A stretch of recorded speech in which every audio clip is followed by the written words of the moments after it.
Welcome, and it gives me great pleasure today to welcome Ken Stern, who is the facilitator at the Senior Center's Mandarin classes. Ken moved to Bainbridge in 1987 from Xi'an, China, where he worked for the World Health Organization teaching English at the Xi'an Medical University. And it was during that period that he took his first trip to Southwest China. So it is a little known part of China. It is very tribal, and I am really looking forward to your presentation today, Ken, because this area is on my bucket list. So welcome. Okay. Well, great. Yeah, it's great to be here. Thank you for giving me this opportunity to talk to y'all. And yeah, as Janet was saying, I first traveled to Southwest China in 1986. And at the time, it was mostly closed to foreign tourism.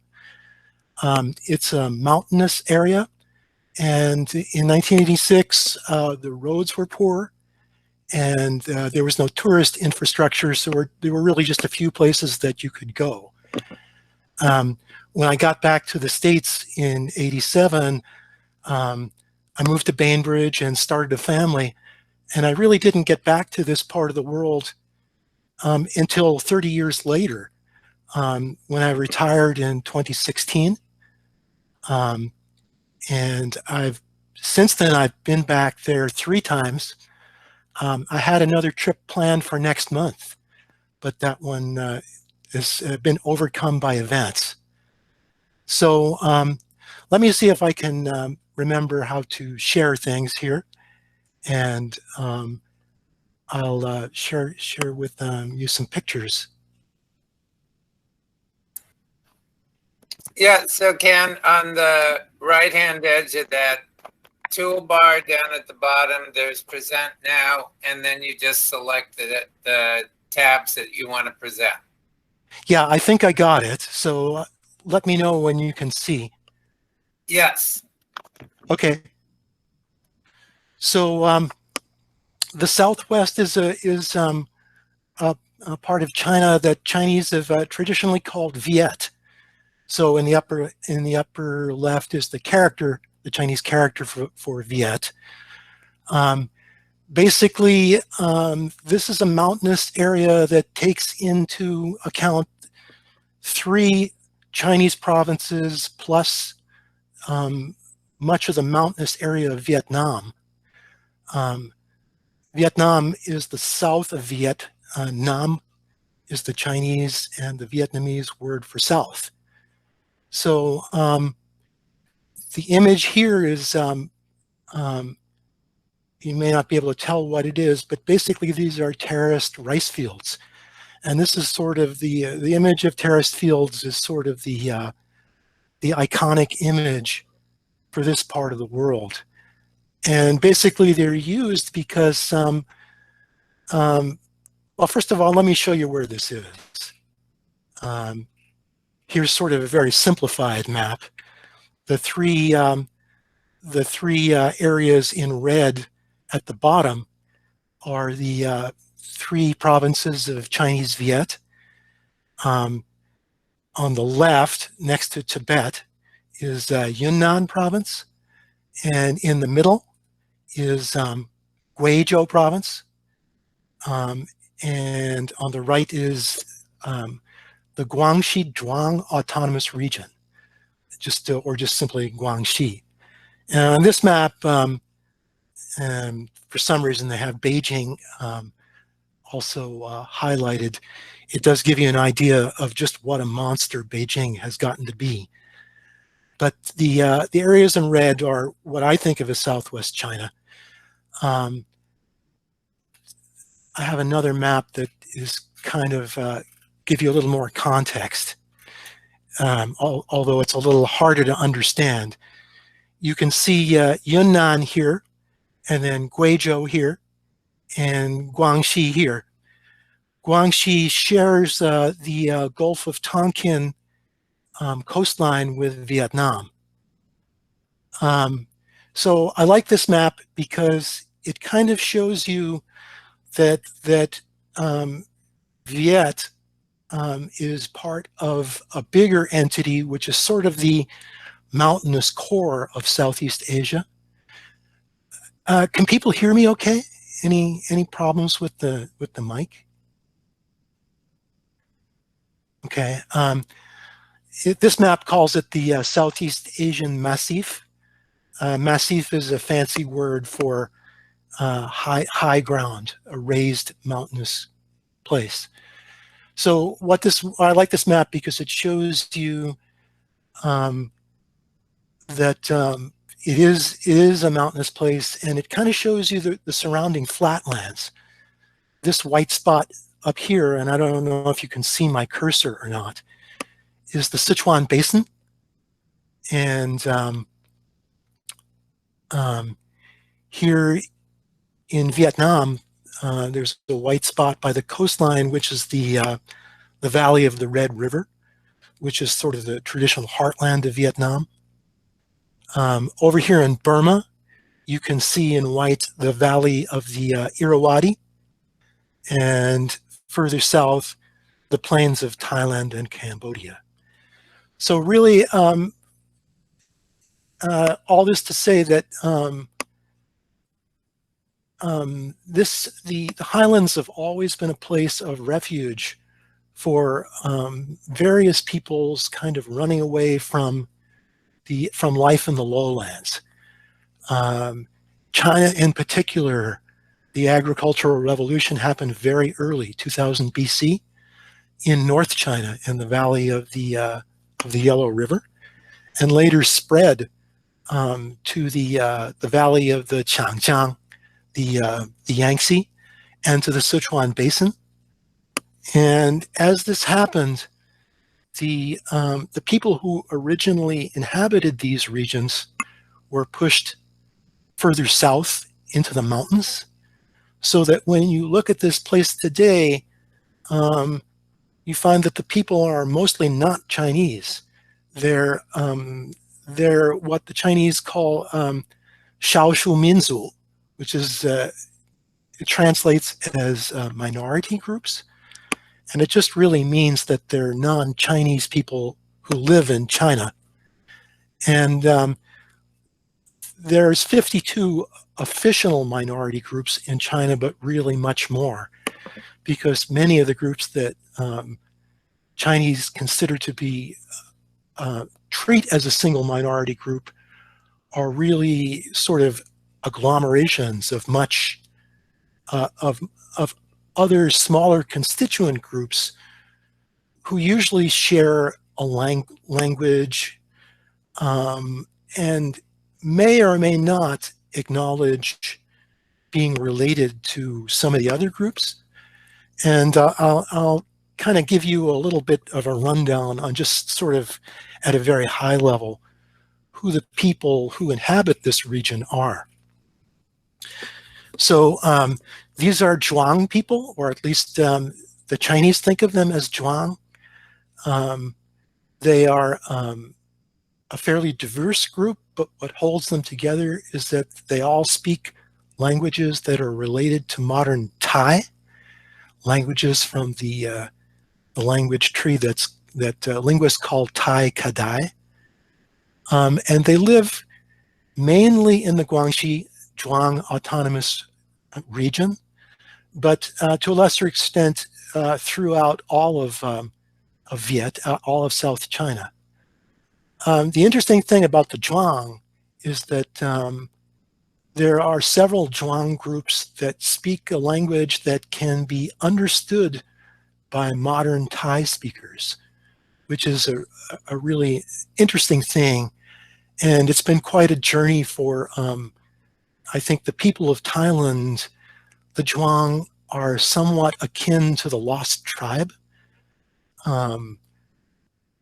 15 years ago, people started noticing in trips to China that there were some people in the hills of Guangxi that spoke their language. And I would say 10 years ago, most people thought that these people had wandered into China in the historical past from Thailand and spoke Thai because of that. And within, I'd say, the last 5 years, what should probably have been the obvious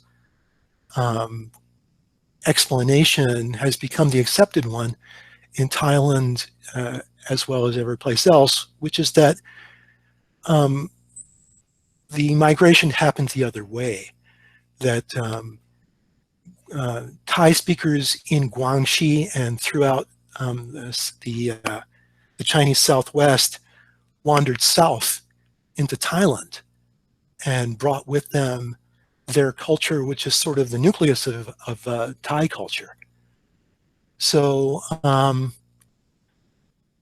I write a blog, and when I write about Guangxi, I always seem to get a lot of hits from Thailand, a lot of Thai readers, because I think the Zhuang now,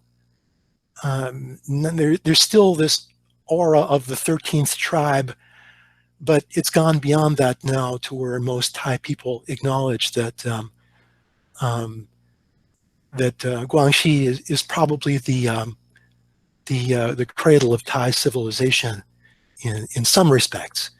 You know, there's more to the civilization of Thailand than just the Zhuang, just Thai speakers, but still it's an important part. So other groups, this is a woman who belongs to an ethnic group that in China is called Yi, and they are speakers of Tibeto-Burman languages related to Tibetan and modern day Burman. And for me, they're one of the most interesting groups of the area. In the area, I'll tell you more. But they, you know, all of the inhabitants of this part of the world have to some extent in 2020 been Sinified. In other words, they have adopted Chinese as a standard language to a greater or lesser extent. They mainly have Chinese surnames. They still have their own languages that they speak at home, but many of them have adopted Chinese religions, principally religious Taoism. But the Yi have sort of are somewhat unique in that they have kept to their traditional animist faith. They worship earth spirits in the form of mountains and rivers, and particularly trees. So again, they're not really a unified group. They break kind of first off into two groups, the northern and the southern Yi, the black and the white Yi, because of the clothes that they wear. And they're very different peoples who disclaim relationships.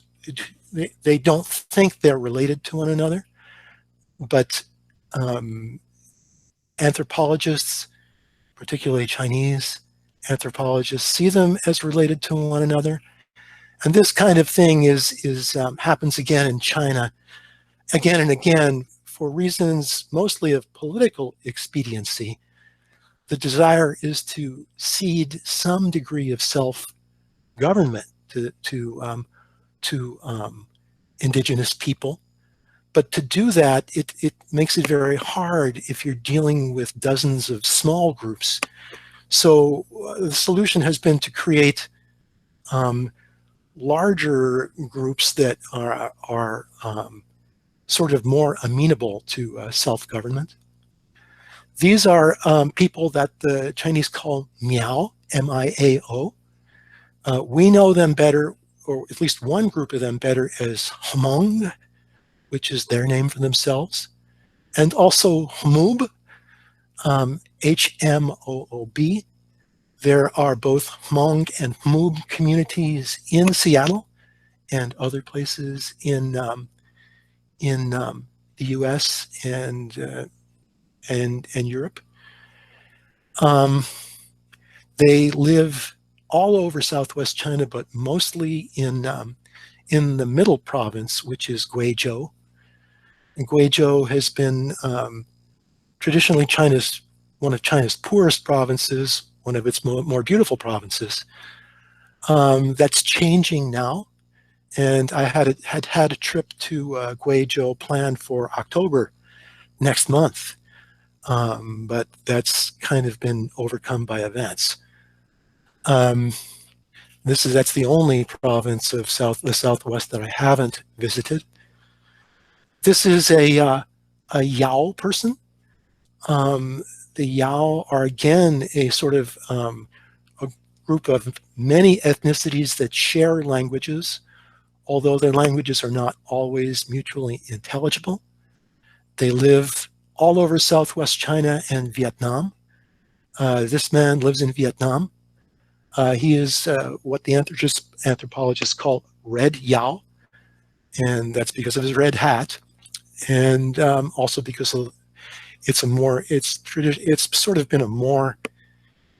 been easier for anthropologists to identify these people based on their clothing than on their languages.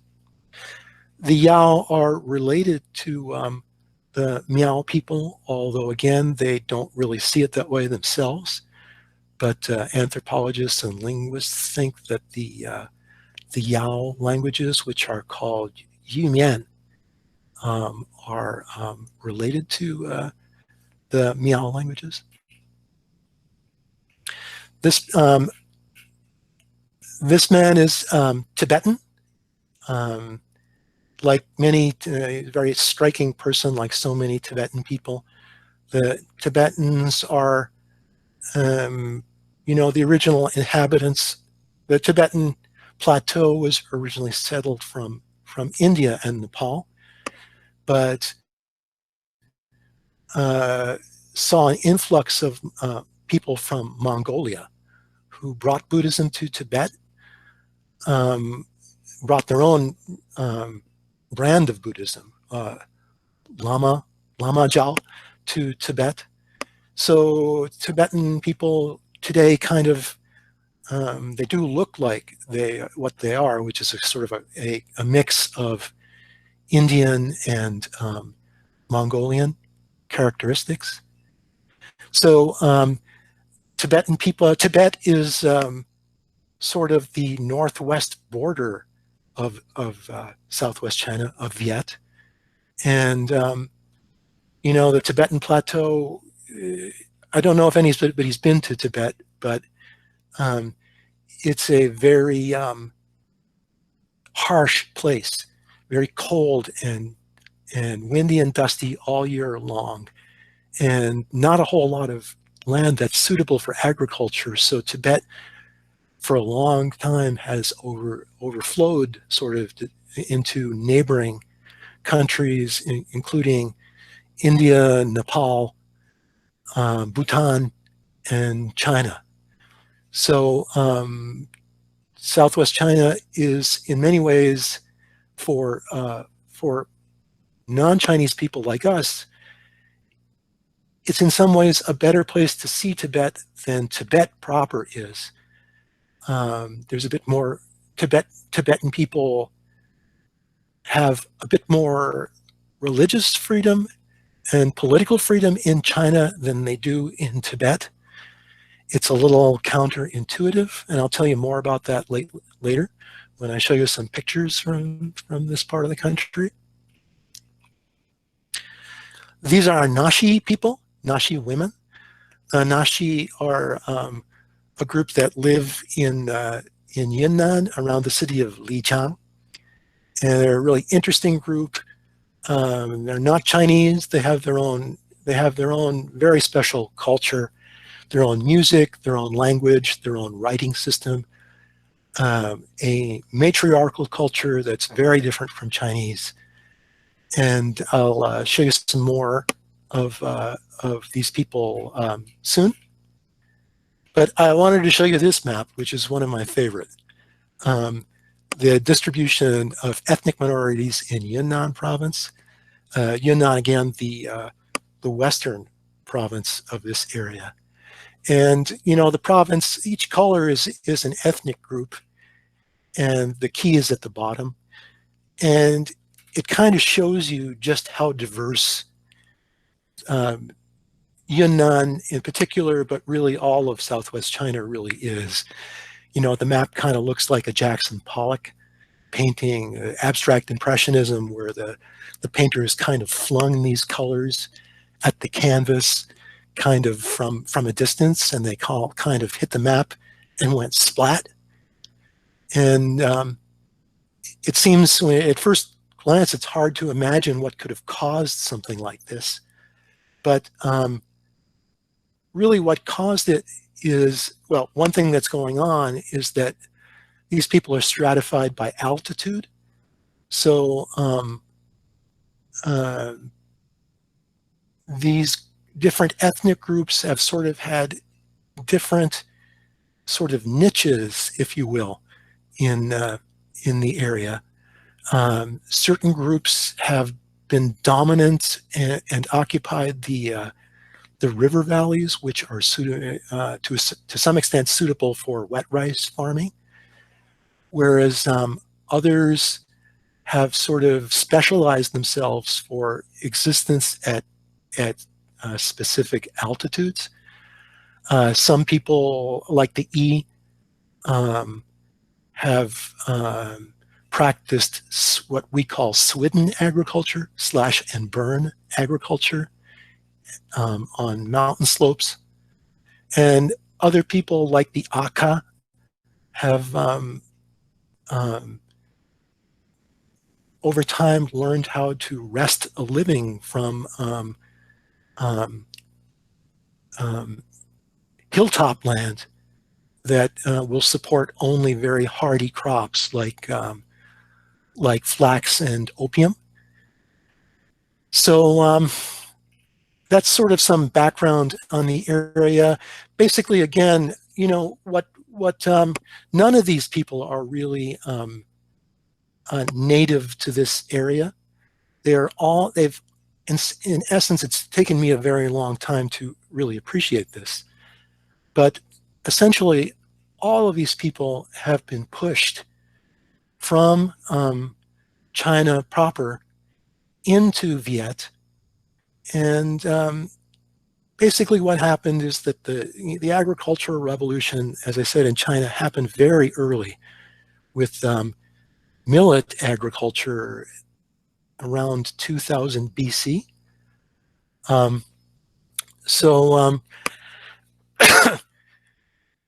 You have a situation in Viet that's sort of like the situation that in some ways analogous to like what happened in Oklahoma, except that this part of the world is much, much more beautiful than Oklahoma. But basically, the Native American groups who had inhabited the East Coast flatlands of the United States were pushed west into the mountains and eventually beyond the mountains. And that's exactly what happened in China. Many of these groups were some of these groups were the original inhabitants of the Yellow River Valley system before intensive rice and millet agriculture pushed them south. Other people were inhabitants of the Yangtze River Valley system, which is sort of outside the area of heartland, the original heartland of China, which is the Yellow River Valley, and also the Sichuan Basin. They too were pushed south into Viet. So Viet has been a place of refuge and a place of exile for these people sort of simultaneously. So with that for background, I'll show you some pictures that I've taken mostly during the last 3 years. If I can figure out how to do this. First, I need to stop sharing this tab. Yeah, so Ken, there was a question that came in from Lynn She's curious about how the different ethnic groups are identified, and she's wondering if they're primarily identified by their style of clothing. Yes.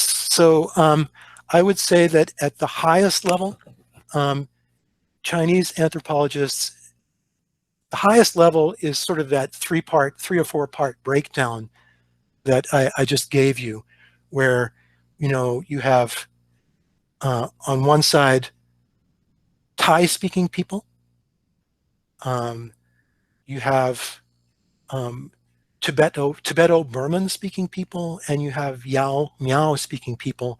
So there's this sort of tripartite breakdown. But below that, each one of those three groups has many, many subgroups, some of which think they're related to others in their big group, and others not so much. So yes, at that level, for simplicity, Chinese anthropologists and linguists have tended to identify people by the color of their clothing.